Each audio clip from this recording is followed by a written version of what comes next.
Well, good afternoon, everyone. Thanks for coming out today. I'm Tom Lenny. I'm the director of the McFarland Center for Religion, Ethics, and Culture, and the McFarland Center works here on campus to try and improve the intellectual work of the college around questions of religion, ethics, and culture, develop a robust intellectual community around that to support faculty scholarship.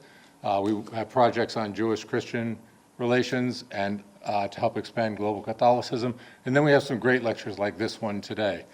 In an unusual step, I'm not going to introduce our speaker, but rather our president, Vince Rougeau, who is a longtime friend and colleague of our speaker, is going to make the introduction. So thanks, Vince.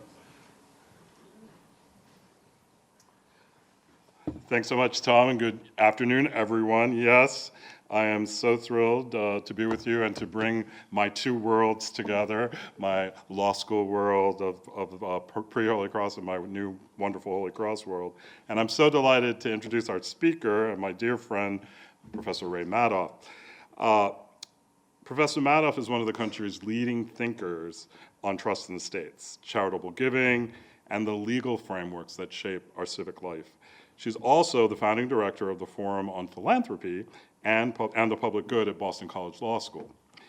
And as a law professor, while I was dean at Boston College Law School, I saw up close the many things that make Ray extraordinary. And I have to share a little bit of a story. And I think, I don't think you'll mind, Ray, but I feel like I was involved in the birth of this project in a very significant way, because, you know, as part of being dean, you meet with your faculty colleagues and you kind of strategize with them. Well, you know, where are things going, Ray? What are you interested in? What are you going to do? And Ray's like, oh, I have this idea, this thing I want to do, but I don't know if it's something I can do as a law professor. It's not typical. And she told me about it, and I was like, why wouldn't you do that? Why wouldn't you just run with this? And she's like, are you sure? And I said, well, I think it's great. I think you should do it. And bit by bit, it grew and it became, well, you're going to hear about it today. I'm so excited that I was there at the birth of some of these ideas and was able to be supportive and to just be a good friend to Ray as she pushed this project forward, which I think now, in our current moment, could not be more important. So whether it's talks like this or on the pages of the New York Times, there's always a public spiritedness that Ray brings to every conversation about law and the common good. And her career really has been an exploration of how the law governs what we leave behind, our resources, our reputations, and the institutions that we hope to strengthen. Now, her earlier book, The Immortality and the Law, The Rising Power of the American Dead, shows how the wishes of the deceased continue to influence the living. And tonight's talk is from her new book, The Second Estate, How the Tax Code Made an American Aristocracy. And it will explore the profound shift of the last 40 years from a tax system that was designed to place the greatest burden on those most able to pay to one that increasingly allows the wealthiest Americans to step outside of the obligations of the tax system, leaving the rest of us to carry more of the load. And in true Ray fashion, the talk won't end there. She'll also lay out a plan for what comes next. With income inequality as one of the nation's most pressing issues, it's certainly a very timely and very important conversation. So please join me in welcoming my dear friend and colleague, Professor Ray Madoff.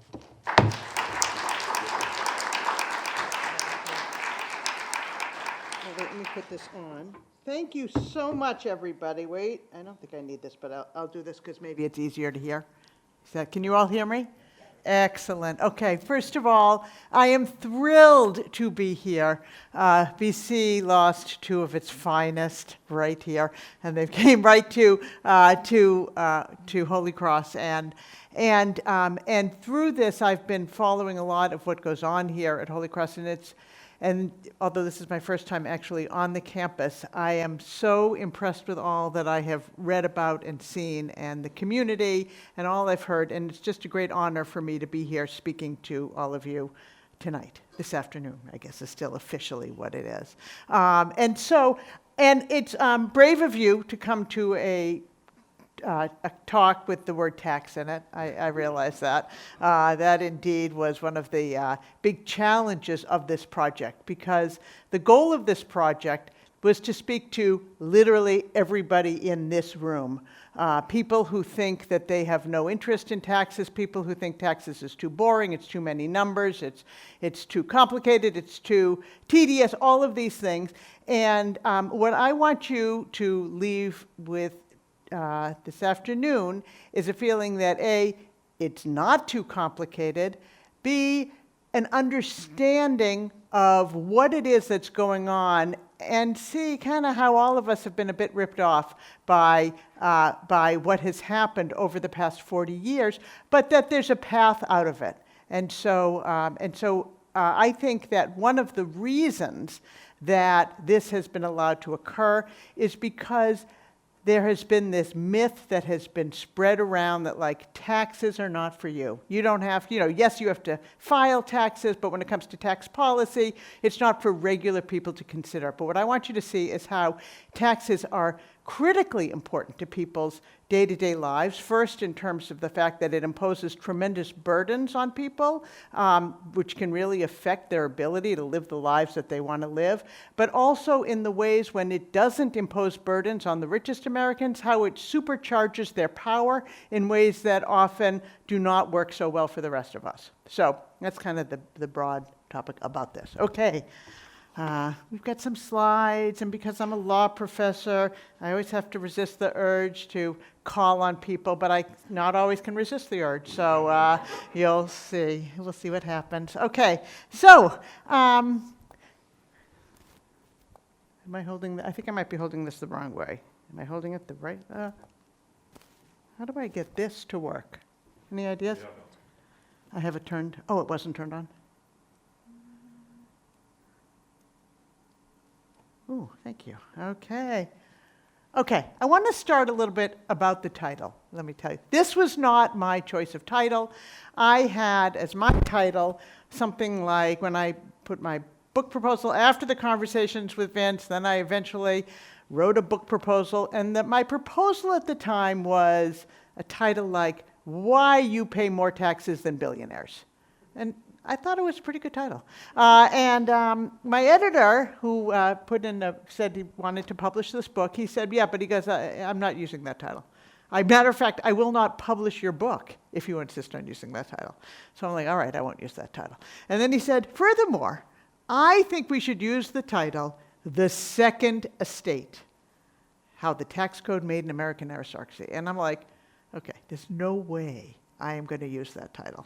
Because not only would this be a book about taxes that people don't want, but it would also have a title that people wouldn't understand. And it's like, it's never going to go anywhere with it. And it was just, it just seemed like, I was sort of saying, fine, but like down the road, believe me, I am not going there. And yet I ended up here. Okay, so I want to talk a little bit about how it was that I ended up here. So first of all, the second estate, I won't ask how many people know what it is, because I'm just going to assume most people don't. But maybe somebody does, because we're here at a very erudite institution, and actually, of course, we have a Francophile here. Vince, would you like to say what the second estate is? Please, I certainly have no qualms about calling on you. Yes. What is the second estate? The land of the aristocracy of one state, Yeah. The legislative body of the church. The church was the first estate, yes, and the aristocracy was the second estate. The aristocracy of pre-revolutionary France. And because I figured most people wouldn't understand it, as soon as you open up the book, you have this explanation. The second estate was the official designation of the aristocracy of pre-revolutionary France. Members of the second estate enjoyed special privileges, including the right to hunt, carry a sword, and not pay taxes. So here is an image of the time. The first estate was the church, right? You can see the cross. The second estate is the aristocracy. You can see enjoying their right to carry a sword. Doesn't that look like fun? And then you can see they are being carried by the third estate, which was everybody else, the bourgeoisie, the peasants, everybody in pre-revolutionary France who had to carry the costs of government because neither the church nor the aristocracy were paying anything. They were legally written out of the system. And this little line underneath there is something like, I hope that this game is over soon. And of course, that game, their game, was over. Turns out in the United States, it was just beginning. Okay, so one more thing about, to understand about the second estate. So the second estate, we typically think of the aristocracy, that's something that people have by matter of a birthright, right? But you could also acquire it. If you had enough money, you could buy an aristocracy, and the effect of buying the aristocracy was that you too didn't pay taxes. And so there was a fellow who was speaking to the French Assembly at the time. He was an economist. They eventually moved here to the United States, and they were and his son started the DuPont company here, but it was his name was Pierre Samuel Dupont de Nemours, and he said to the French Assembly the following: in order to become noble, it is sufficient to become rich, and to cease to pay taxes, it's sufficient to become noble. So there's only one way of escaping taxation, and that is to make a fortune. And what I suggest to you is that that's where we are today in the United States, even though you might not know it, or you might not feel it, which is basically the only way of escaping taxation is to make a fortune. Okay, so I don't know whether you have gone through this transition in education that we have that's hit the law schools, but back in the day, faculty would just show up in class, ramble on about whatever we wanted to ramble on about, issue tests about whatever we decided we were going to test, regardless of whether it had anything that we were rambling on about, right, with any connection. But there's been a little bit of a shift now, and they expect us to do a bit more. They expect us to actually tell students what it is that we're teaching them, teach them that, and then test them on that. Okay, and we have these things called learning outcomes at the law school that we're always required to do. Do you guys have to do this here? You two have learning? Excellent, good. So this will be familiar to you. So anyway, I thought I'd put some learning outcomes for us tonight. Here are our learning outcomes. Number one, I want you to learn how it is that the very rich are able to avoid taxes in the United States. How is this possible? And you might be thinking, and can I do it too? Chances are not. Second, why this has been allowed to happen, right? Isn't the United States a country that was built and founded in principles against aristocracy, right? There are no special privileges, and aren't taxes supposed to be imposed on more on rich people, less on people with less wealth? And the third is, what can we do about it? Okay, so these are the learning outcomes, and like any class, just know you're going to be tested on these later on. All right, so. Okay, but before we get there, it's important to ask, can it make a difference if we tax the rich, right? Because you might hear, I don't know how many of you are involved in issues about taxing the rich or any of this stuff, but if you're reading articles, sometimes you'll hear people say, it doesn't matter if the rich pay taxes because our government is so big, our annual deficits are so big, everything is so big that the rich, they can't make a difference because it's relative to the size of government, like really hard to see. They're not going to make a dent. So it's important, I think, before we carry on and we commit ourselves to this, to this issue about the rich paying taxes, we should figure out whether it matters at all.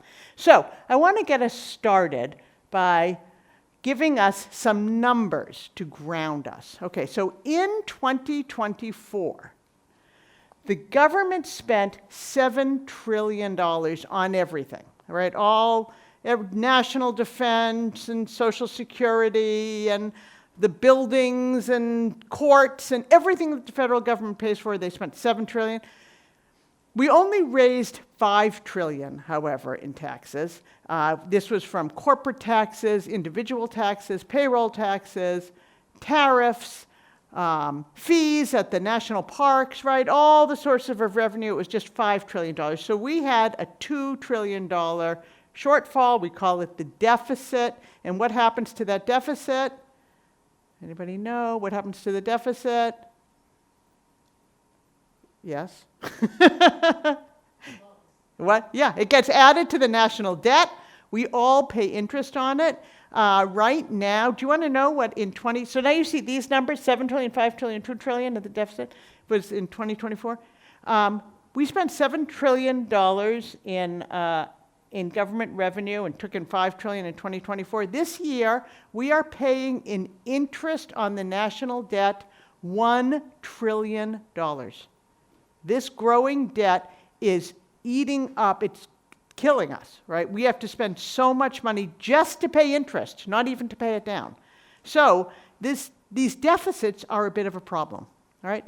Now let's look at the rich, okay? There's a pop quiz coming up right now. How much wealth is currently owned by the richest 1% of Americans? Might it make a difference in this $2 trillion deficit? Okay, I'm looking for some guesses from anybody. Someone back there. Any guesses? How much wealth do you think the richest 1% own? You in the red because you're wearing red. Yeah. Let's go 50%. No, it's a dollar amount we're looking for. Did you want to say 50% of one of those numbers? No. Okay. You know, it doesn't matter. Let's go. You want to think about it? Think about it. I'll come back to you. What else? What do you think? Right here. What do you think? Yeah. I promise you, nobody in this room knows.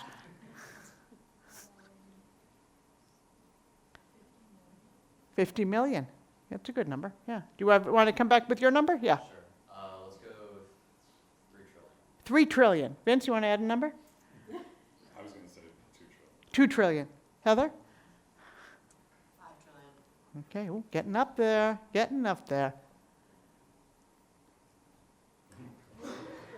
50 trillion. Although actually that was in 2024, now it's 55 trillion. $55 trillion is the amount of wealth owned by the richest 1% of Americans. Do you think it matters if this group pays taxes or not? Okay, excellent. I do too. Okay, so let's talk about, I'm saying to you that the richest Americans, not necessarily all of these people of this 50 trillion. Some of these people are probably paying something, so I'm not saying none of them are paying anything, but we're going to see how a lot of them are able to pay nothing. And you might wonder, how are they able to pay nothing? How do the richest Americans avoid taxes today? And the answer is they follow the 3 steps of what I call the tax avoidance playbook, okay? Number 1, they avoid salaries. Salaries are for suckers. If you have to work for money, you're going to pay taxes. But if you don't have to work for money, you'll see we're in a pretty good shape. Second, they avoid selling stuff. Because if they sell their stuff, they're again going to have to pay taxes. So they don't sell their stuff. So they don't take salaries, they don't sell stuff. And the third thing they do is they inherit money. That's another way that they live a nice tax-free life. Nice work if you can get it. All right. So we're going to talk about how each of these ways avoid taxes. And some of you might be thinking, no, they don't really avoid taxes, but we'll see how it works. Okay, so let's talk about salaries. Salaries are subject to the absolute heaviest taxes. Anybody here who has ever had a job, you are carrying the costs of government for everybody, okay? Income taxes are up to 37%. On top of it, there are payroll taxes that are 15.3%, okay? Those are the taxes that fund Social Security. They kind of make them look like they're not taxes. On your pay stub, they call them contributions, making them seem like maybe they're voluntary, or maybe you're putting money aside for your own future, right? But they're not. They're taxes. They're money that's used to pay current retirees. When you work for somebody else, they pay half and you pay half. If you're self-employed, you pay the whole thing. If you work for someone else, they pay half, the employer pays half, and the employee pays half. But everybody, the economists generally agree that and if an economist here disagrees with something, you'll let me know, but that this cost is actually borne by employees who would otherwise have a higher salary. Okay, so that's why both the 15.3% is typically seen as borne by the salaries. Okay, so just to think about it, like somebody drives an Uber or some other self-employed person who earns $60,000 will owe more than $13,000 in taxes. If someone's trying to get by on $60,000 a year, like that's a pretty tight living, chances are, rent and things like that. And that $13,000 expense is sizable. It can make the difference about whether somebody can make their rent or pay their food or pay their child care or any number of things. Like this is expensive. So one reason you should care about taxes is because our current tax system burdens workers quite heavily. And that could very well be you. Okay, so, I have someone here to help us understand a little bit about this. Rachel from Friends. God, isn't this exciting? I earned this. I wiped tables for it, I steamed milk for it, and it was totally not worth it. Who's FICA? Why's he getting all my money? Okay. Who's FICA? Why is he getting all my money? Right? Because these taxes are kind of hidden from us. We don't really know. God, isn't this exciting? Okay. I earned this. Okay, I wiped now we have to tables. figure out how to move. Okay, here we go. Okay, now we've got another quiz. I know you guys love it. Okay, so here are some numbers: 100,000, 82,000, $1, $0. What do these four numbers have in common? Any guesses? Oh, I hear a guess over here. Is there a guess over here? Don't be shy. Are you intimidating everybody? When I speak alone, people are happy to speak, but I think that you're putting a little bit of a damper on the crowd. Yeah, really. Otherwise, I'm just going to keep calling on you. What do you think over here? What do you think those numbers have in common? Any idea? No, you're fair enough. You're in the corner trying to get some work done. Others? Any ideas? No guesses. Yes? Salaries. You're a genius. You know what? Look at that. First of all, you win a prize.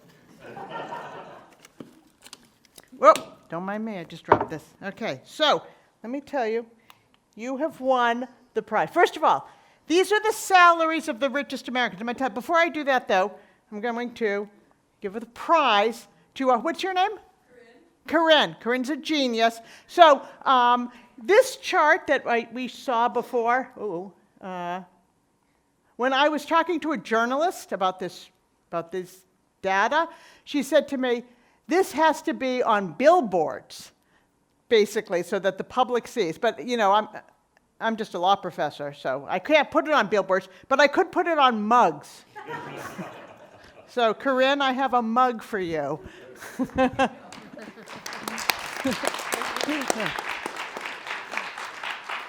Okay. All right.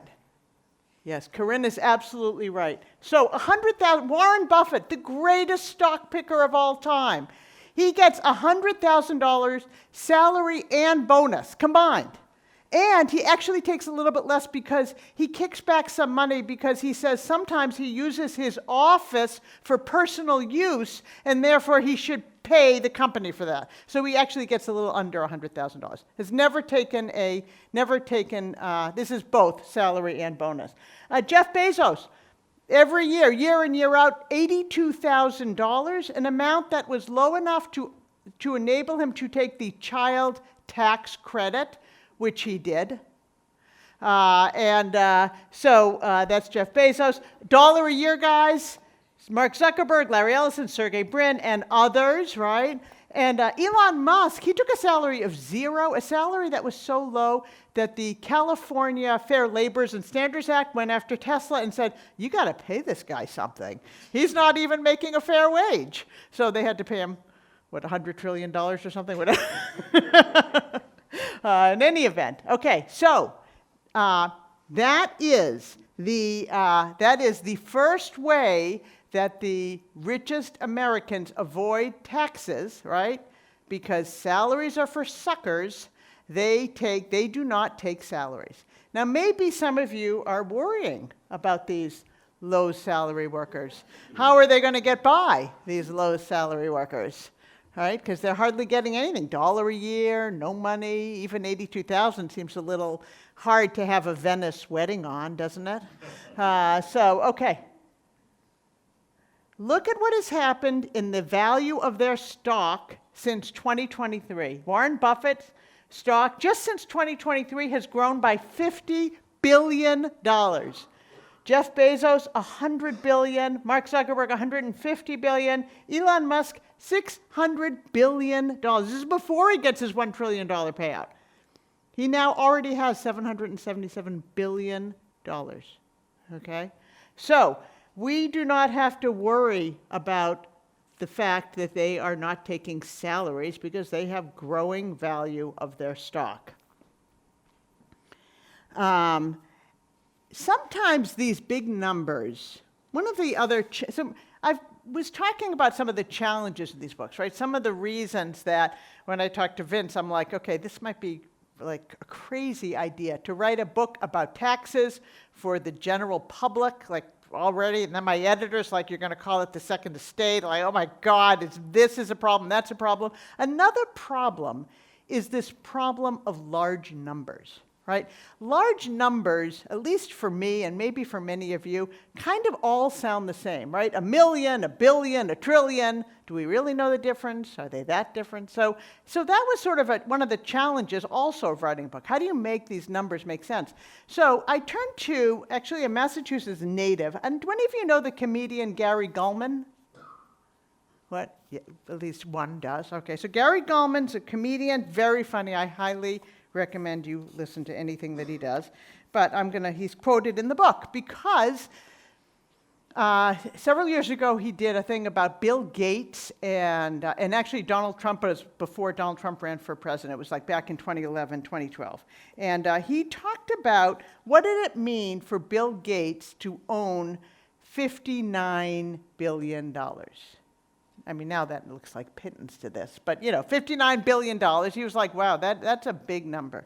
And then he says, okay, this is what he says. You could achieve this by winning the Mega Millions $100 million jackpot lottery every week for 600 weeks. But I warn you, Gulman adds, that type of streak is very rare. And as somebody pointed out to me after I published the book, actually, if you did win the Mega Millions, right, if you tried to achieve $59 billion, 600 weeks wouldn't do it for you because that type of wealth, lottery winnings, is subject to taxes. You'd actually have to have it for about 1,000 weeks in order to pay the taxes on it, okay? But we're going to see about these fellows, what happens when they have all of this enormous wealth. Because surely it's going to be subject to taxes at some point. Potentially, no. Okay? And that is because, but you might be saying, like, well, no, but like, how are they going to live their lifestyle, right? If you were going to live your lifestyle on, you say you bought something and it went up in value and then you wanted to go out to dinner, like, what would you have to do in order to get the money? How would you have to convert your thing to money? What would you have to do? Sell it. You'd have to sell it, exactly. So these guys, right, they live very, very lavish lifestyles, right? So you think they're going to sell it, and then it's going to show up on their tax returns, right? No. They don't sell. What they do is they borrow against their stock to support their lifestyles. So they have like that little lovely house, a little mansion, maybe a second mansion in Florida, some caviar, a yacht. I literally just met yesterday somebody who was on Bill Gates' yacht. And she told me about what it was like. And she said that not only is he have a big yacht, but it pulls behind it another yacht that has pickleball courts and a pickleball instructor. A separate yacht dragged behind the big yacht. I'd like to get a picture of that one. So anyway, all of this lavish lifestyle is supported by borrowing against their stock. And why do they borrow against their stock? Because it's not taxable. Borrowing is tax-free. And so it is the way that rich people can access their wealth without, in fact, paying taxes. Okay? So there's some added bonus too. If when they die, they pass the property at death, all the gains get washed out. This is something called step up in basis. Probably more details than you want. But even if you don't get that step up in basis, it doesn't matter because the heirs who receive the property, they can just continue borrowing too, right? There's plenty of time for people to borrow. And in case you're wondering, like, well, what about paying interest? They borrow enough to pay the interest. And in case you're wondering, well, don't they have to pay the loan back? The answer is no, because there are people in the business of lending money. And if you are Jeff Bezos, people are always happy to lend you money because they know that their loan is well secured. So they have no problem having loans outstanding, and that's what they do. They have massive, massive, massive amounts of loans. But nothing compared to the amount of wealth that they have. No matter how much massive the loans are, it's always a small fraction in relation to their wealth.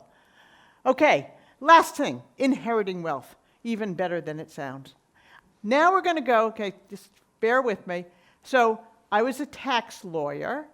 I teach at a law school. I'm going to give you a little bit of what happens when you learn about tax law, income taxes, okay? Bear with me. It'll be painless. Okay. So here's the first thing that you learn in the income tax when you learn about income. Right? Do all of you know what income taxes are? Yeah, right? You probably all had to pay them if you ever worked even as a camp counselor or anything, right? Government takes taxes from you. Okay. So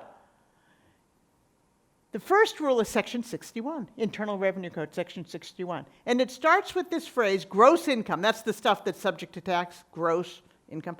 Gross income means all income from whatever source derived. Really expansive. So, for example, if you walk out here and you cross in the parking lot and you find a $20 bill, do you know what you're supposed to do? Can you guess? You're supposed to report it to the federal government, add it to your tax returns, and pay taxes on it, because gross income includes all income from whatever source derived. And for students here, you might be particularly interested in this. If you do something for somebody and they do something for you in exchange, like let's say you know how to fix somebody's car, and then they paint your room or build a website for you or something like that, you are both supposed to report that on your income taxes. That's called a barter exchange, and you're supposed to report the value of whatever services you received on your income taxes. I'm sure you guys all do that. That's a basic, right? Okay, the idea is gross income is really expansive because we want our income tax system to tax all accretions of wealth, right? Anytime we're trying to get it all in there. But there's an exclusion. Gross income does not include any property acquired by, and now here's a lot of lawyerly sounding words, gift, bequest, devise, or inheritance. What this means is anybody who gets money from somebody without working for it, right? Somebody gives it to you, or they die and you inherit it, or they have a life insurance policy and you're named in it. That money is entirely excluded from taxes. If it's 10 million, or 100 million, or 100 billion, you don't have to tell anybody about this. It's just your own private business. You don't have to tell anyone, you don't have to report any taxes on it, because inherited wealth is entirely tax-free of income taxes. Okay. Some of you might have heard of the estate tax. How many of you have heard that there is a thing called the estate tax? Yeah. Okay. So the estate tax, this is the subject that I teach. The estate tax is a flat 40% tax imposed on all transfers greater than $15 million. $15 million is kind of a lot of money, but of course not a lot compared to our billionaires. Okay, so surely this must be a way that we are going to raise a lot of money, right? 40% is pretty high. 15 million is, you know, it's a lot of money, but there's a lot of people who have a lot more than 15 million. Okay. The thing is, this guy, oh look, we're twins. I think he's also wearing a mic just like this. Okay, this fellow here is a man by the name of Frank Lutz. In the early 1990s, Frank Lutz was hired by 18 of the country's richest families. The Waltons of Walmart, Mars Candy. The Mars Candy people, they have like 6 of the richest Americans are Mars Candy heirs. You wouldn't think that. They also do pet food, but you'd hardly think that like candy and pet food, but they are very, very rich. They're extremely rich, the Mars family. The Gallo family, the Koch brothers and their heirs, right? All of these people decided that they wanted to get rid of the estate tax. And the reason was because Congress had been doing all of this fortifying of the estate tax. In the 1970s, they enacted something called the Generation Skipping Transfer Tax. And then they enacted special valuation rules, and they were just keeping up the estate. And all of these things happened under Republican presidents. And these guys are like, no, no, no, enough of this. We know how to avoid the income tax, but this estate tax we don't like this thing. So they hired this guy. And this guy said, he was kind of a genius. He said, look, you're never using the word estate tax again. You know what word you're going to use? You're going to use death tax, right? How many of you have heard the phrase death tax? Yeah, like a lot of people in this room. This happened like 30 years ago, right? Long before a lot of you guys were born, and you still knew this phrase death tax. They were like, never call it anything other than the death tax, because the estate tax sounds like something that applies to rich people. The death tax sounds like it applies to everyone. And indeed, a poll from a couple of years ago, 67% of Americans thought the estate tax applied to poor and middle-class Americans, because they did such an effective campaign that the estate tax applies to everybody. Okay, so the impact of this was kind of interesting. They were trying to get permanent repeal of the estate tax, but obviously they didn't get it because we still have it now, right? But I argued that they got something better.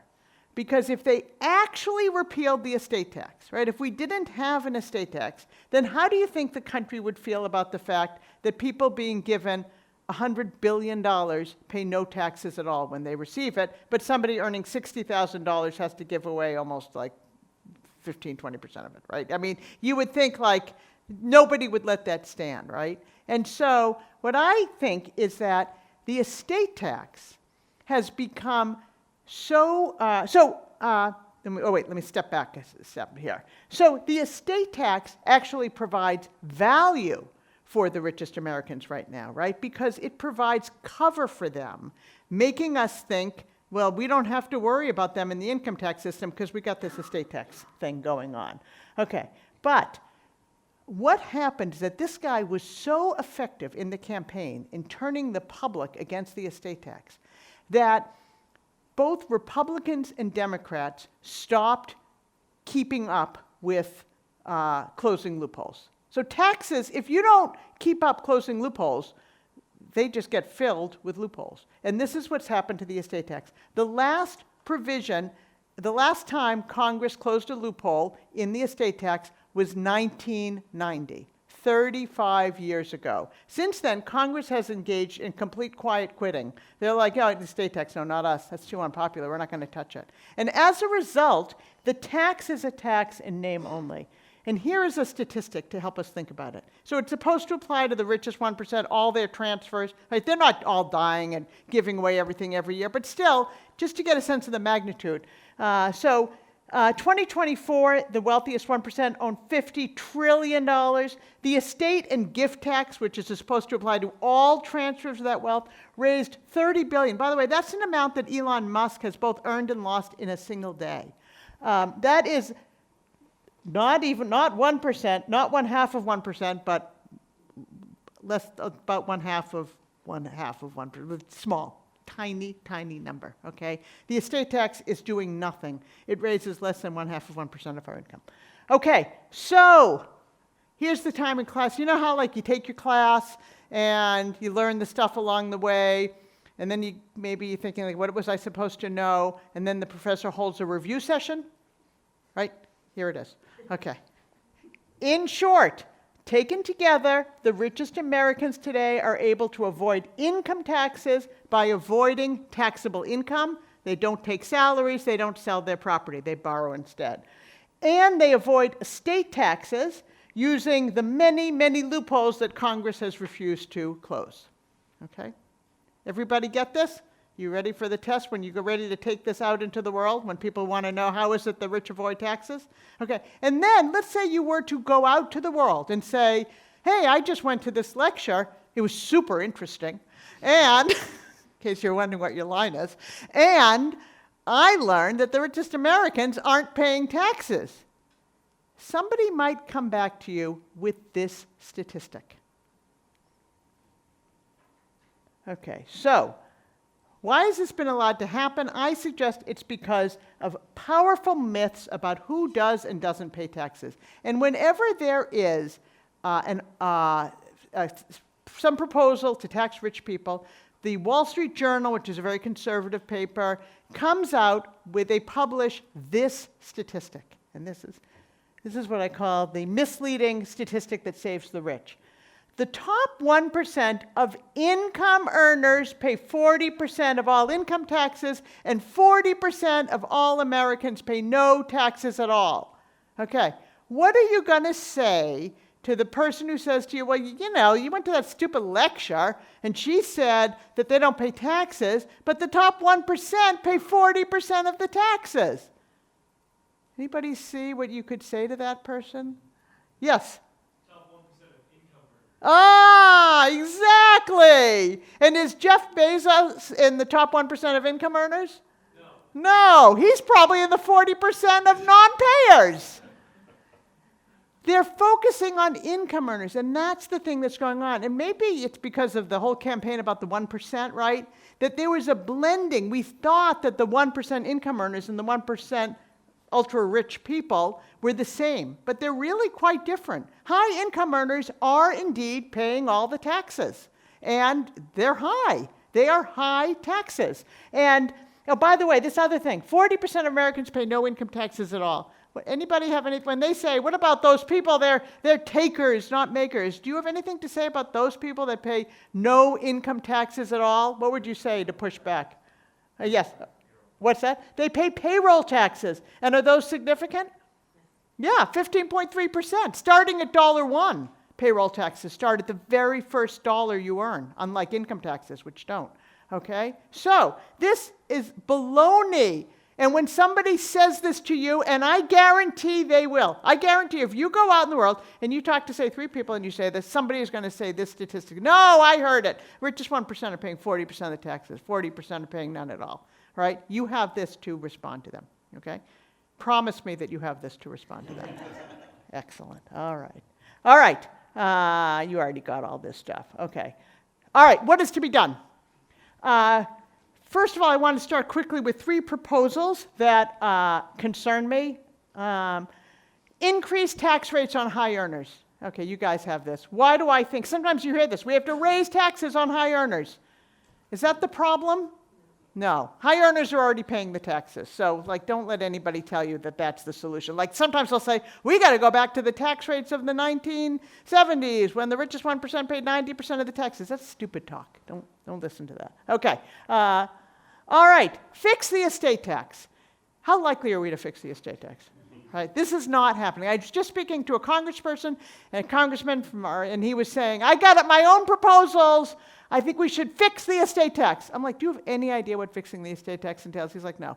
All right, so now he no longer thinks he should fix the estate tax. And the problem with the estate tax is it has an Achilles heel to it, which is that the estate tax is imposed on the dead person, right? And there is something about that that seems distasteful.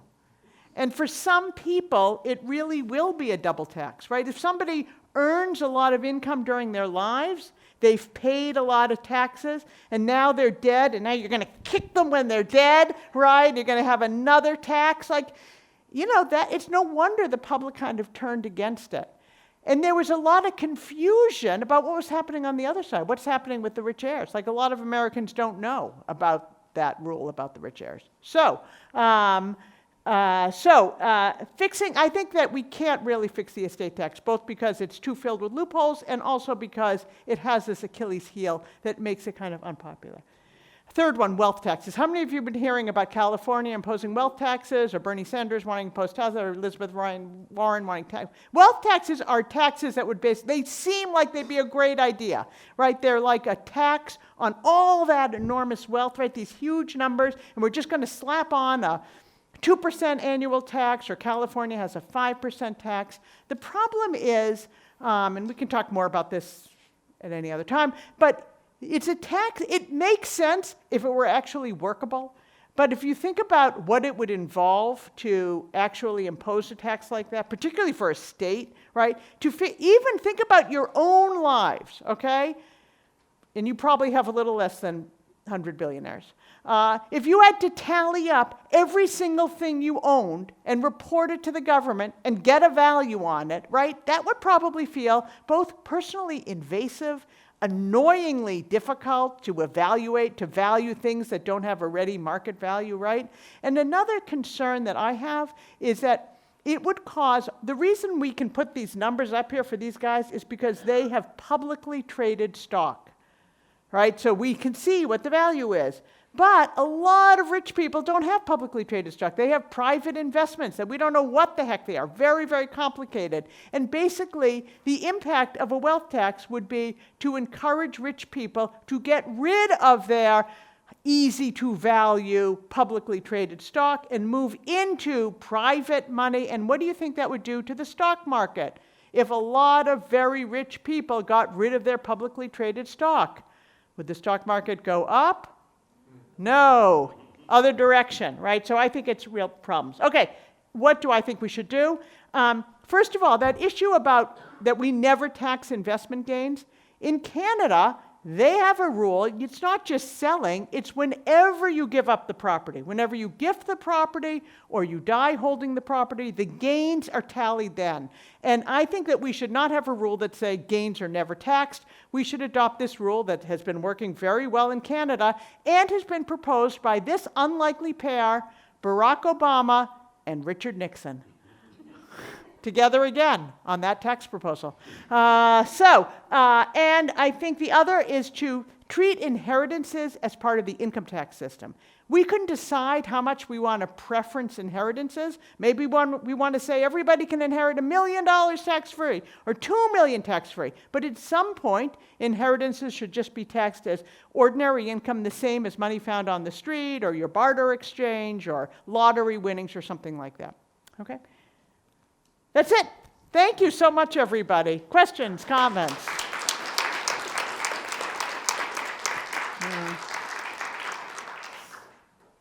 Any questions? None. None. Yes?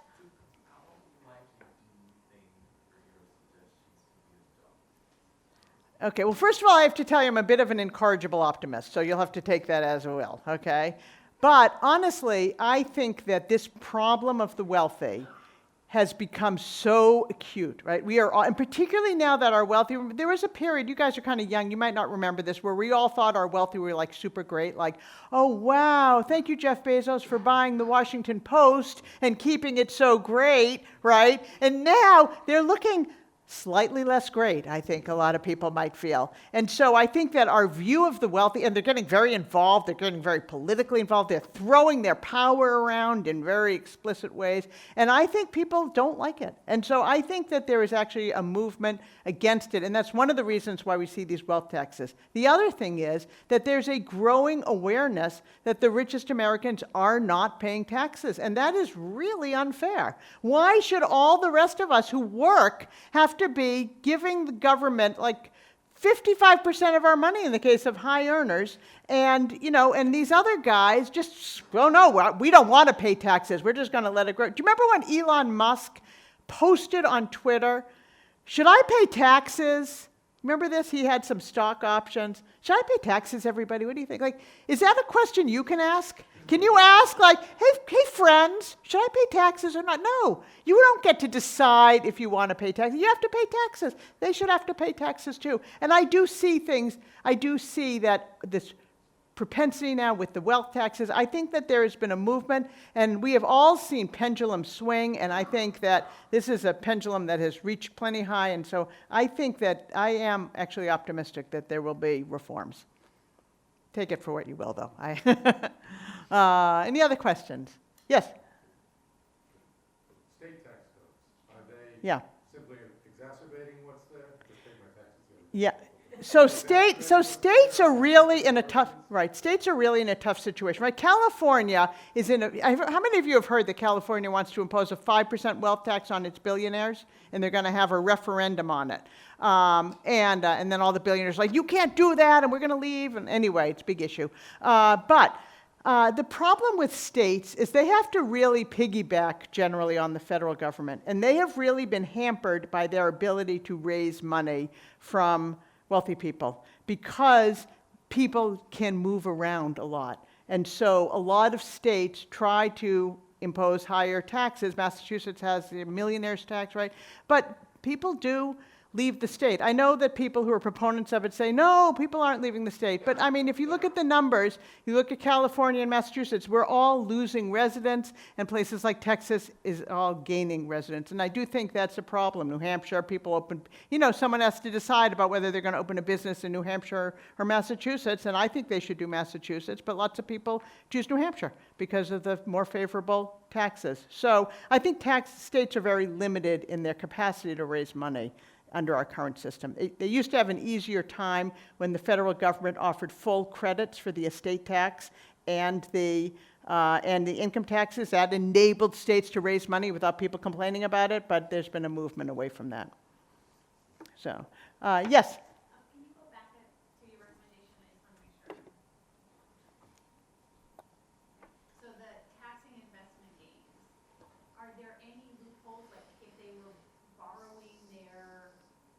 Right, so some people say, Is there still a way to avoid that, or is this unavoidable? under my proposal? Under your proposal, like can wealthy people avoid tax investment? So what I'm saying is that these gains should be tallied at death. You can enjoy your ride up as long as you hold the property, but once you give away the property, you have to pay the gains. The idea is imposing the taxes on the person who benefited from that growth. And so, Because they won't sell it then, right? because they don't sell, exactly. They're going to sell, but they're going to die. They're going to die. And then also, they're going to want to gift, because if you gift instead of dying with the property, you can save some value, because it's usually worth less when you gift it earlier. Yeah. When I gifted, all I have to revocable trust. Irrevocable trust is treated as a nothing. You got to go irrevocable. Yeah. Back there, yes. So two questions. With your proposals, how do you address people using things like ILETs to, Ooh, look at you. I like this. and two, how do you disincentivize people from moving themselves or their wealth outside of the U.S.? Okay, so let me take, well, the first, so ILET is so here's the thing. I almost had a slide that had the word ILET on it, and it was going to have on when we talked about what happened when Congress didn't close loopholes, and then we had a proliferation of grats and gruts and crats and cruts and nimcruts and flipcruts and ILETs and IDIGITs and all these little things. Where this is how us estate planners entertain ourselves. We come up with fun acronyms and we pretend they're words. Q-tip, Q-dot, Q-pert. basically, life insurance, we'd have to tax life insurance as, you could tax it as money received by the person who gets the money. So as for this issue about people moving, I think it's one thing for people to leave a state, and it's another for people to give up their US citizenship. I just don't see so many people doing it. People will say, well, in Europe they do it all the time, but Europe you have free travel across the different state lines. So it's a lot easier to move from, from France to Switzerland than it is to move from the United States even to Switzerland, right? I mean, that's a big move. And our tax system continues to apply to people for a period of time even after they leave, and we have lots of ways to try to prevent people from doing that. So I personally don't see that as a problem, and frankly, if somebody rich wants to leave the country, I'm like, fine, goodbye. I don't see droves of people giving up their US citizenship. So, yes, sir? What's that? Is there a book to be written? Yes, and I think you're the man to do it. I see a man to do it right there. What's your name, sir? I'm Keith Vasquez, Father Mac. Father Mac, nice to meet you. I'm excited to read that. You know what? They'll be bought together on Amazon. Frequently bought together, the first estate and the second estate. Thank you. Yes? You began with the scope of the problem in terms of numbers. Yeah. Following these two ideas, Yeah. what kinds of numbers might be generated? It's very hard to know because, as we know, when somebody inherits $100 billion, they don't tell anyone. So we don't have those records that we normally would have. And actually, another reason that we don't have them is we would have had them for the estate tax, but one very clever thing that George W. Bush did when he wanted to get rid of the estate tax was he had them stop collecting data about people avoiding the estate tax through all of the loopholes and what it cost the government. They used to collect that data. Then I'd be able to say, all those numbers could be fixed. So we don't know, but we do know that people with $50 trillion, they're not going to live forever. So that would be one piece of it. The other thing that we'd have to do, which I didn't have time to talk about today, I'm happy to talk about some other time, is philanthropy.